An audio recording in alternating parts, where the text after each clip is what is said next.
talk to you. I mean, we're seeing, some flooding issues in communities, and I know you can't speak to specific communities, but what's being done to sort of mitigate the situation across the board here for these communities?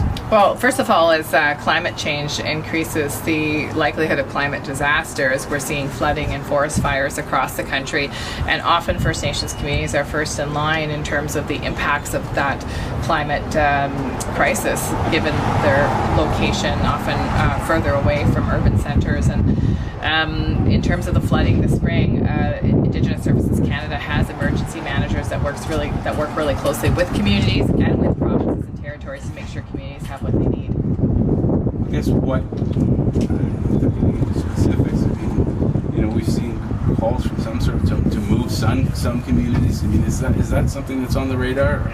Well, it certainly is. I mean, obviously, some communities want to move, other communities don't want to move, and so given the importance of self-determination, each community can make those decisions themselves. The department will be there, and the Government of Canada will be there to help people as they determine how best to move forward.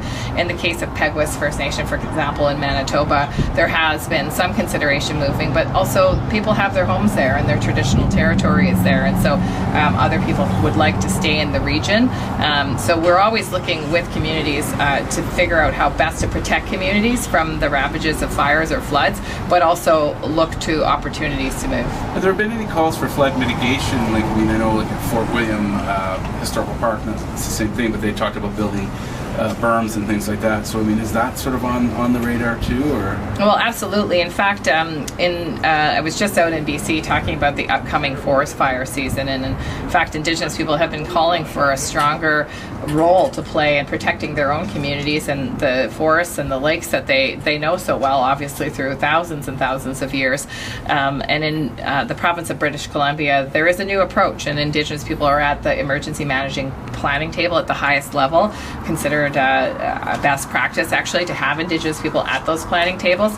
We're working with provinces and territories across the country to try and encourage provinces and territories to adopt that approach in every province and territory, because of course then we can have less of a crisis response and more of a prevention all the way to the responding approach with Indigenous voices at the table. What does the process look like for communities that feel like they might need an evacuation because of flooding or another natural disaster? Well, first of all, the ongoing communication with Indigenous Services Canada begins immediately. There are emergency management teams within the department who can work closely with Chief and Council to determine what exactly they need. As the Chief decides that there is a state of emergency or that their need is going to exceed the capacity of the department, the Chief and Council can ask for requests for assistance.